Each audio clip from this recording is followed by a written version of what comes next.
All right, this is Ubaid on behalf of Electronics, and in this video, we'll be talking about a concept relevant to balanced budget as well as debt GDP ratio.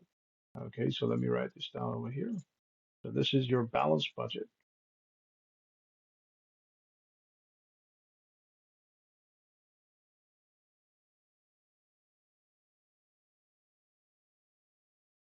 and your debt GDP ratio. So debt GDP ratio.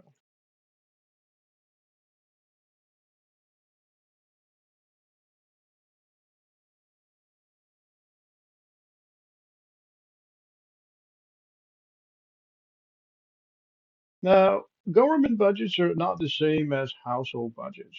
Okay, households may decide to balance their budget at the end of each year. They may decide to reconcile their bank accounts, figure out what they need next year, what they don't need, what they need to spend their money on. They may file their tax returns. They may figure out how much refund they will get this year or next year.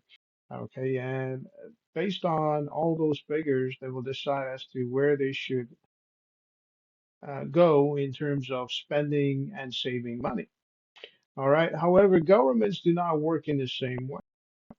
Okay. Governments do not work in the same manner.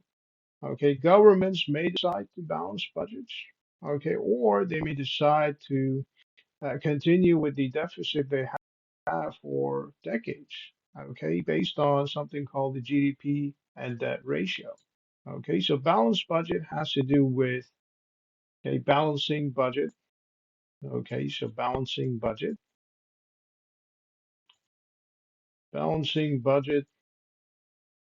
to reduce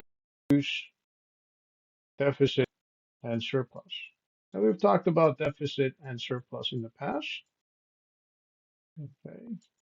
Deficit is when your graph is below zero when it comes to GDP, and your surplus is when the graph is about zero, when the curve is about zero when it comes to your GDP.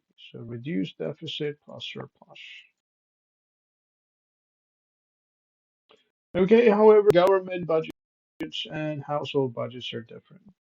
Okay, and the reason why household budgets and government budgets are different is because governments may decide to keep spending as well as borrowing as long as the capital investments by businesses as well as capital investments, infrastructure investment by state and local governments, for example, increases your GDP to such an extent, where GDP is rising at a faster rate than the percentage of debt. Okay. And this has to do with the concept of economic recession relevant to your deficit and surplus. Okay. So as you have an economic recession,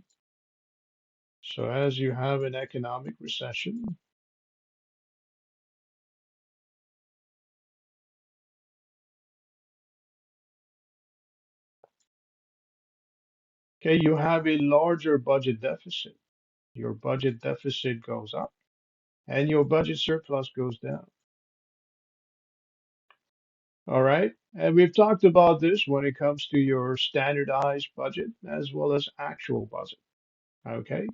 So in a standardized budget, if you have a recession, the budget deficit, will be less than the actual budget deficit because in an actual budget deficit, the aggregate demand is far away from potential GDP, as a result of which you have more government spending and less tax revenues.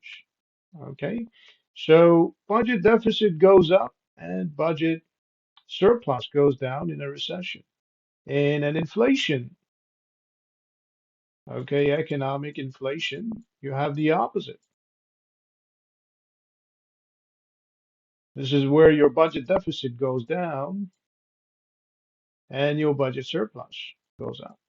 Okay, this is where businesses are making money based on capital expenditure, capital investments. Okay, personal consumption goes up because consumers are saving more, they're borrowing more, they're spending more, as a result of which you have higher tax revenues.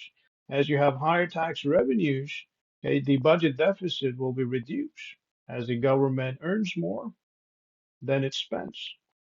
Okay, and the budget surplus will go up. All right, now based on this concept, okay, if you do have a requirement, okay, that the budget be balanced each year, it would prevent the use of automatic stabilizers. Now, what we mean by automatic stabilizers, we're talking about employment insurance and food stamps. Okay, they kick in automatically as soon as people get unemployed, people become unemployed. So if you have a balanced budget, if the budget is not in deficit or is surplus year after year, okay, then the use of automatic stabilizers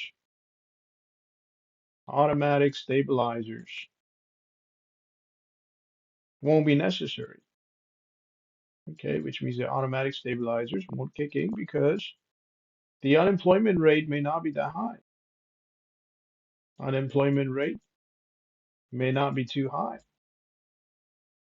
may not be too high.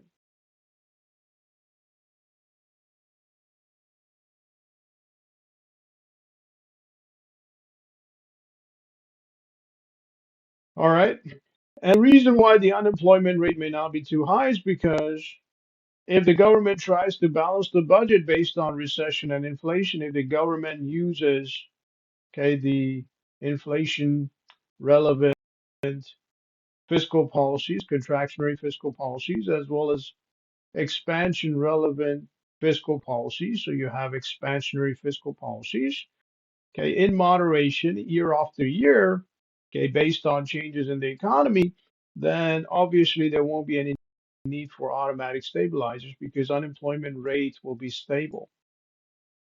Okay, because the recession may not have as much of a big impact, or the inflation may not have as much of a big impact because the government has been imposing fiscal policies all this time along. All right, so for that reason, okay, if you have that requirement, okay, to balance the budget every year, it would prevent the use of automatic stabilizers. However, this is not always the case. Okay, the moderation, okay, or the need to have a balanced budget is not always necessary when it comes to government policies because government policies and governments may decide,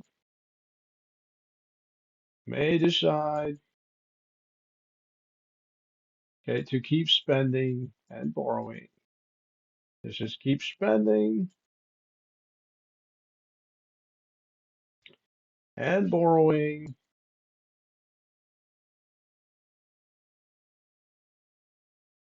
Okay, as long as GDP growth rate, so GDP growth rate, GDP grows at a faster rate than debt.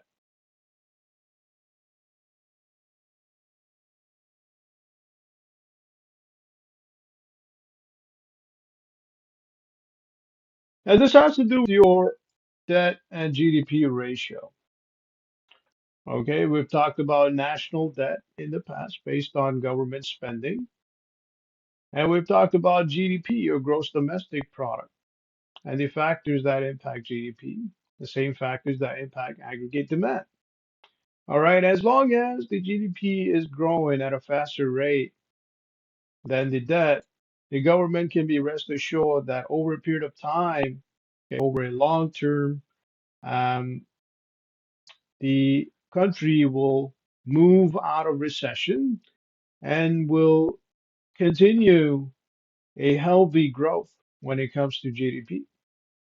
All right.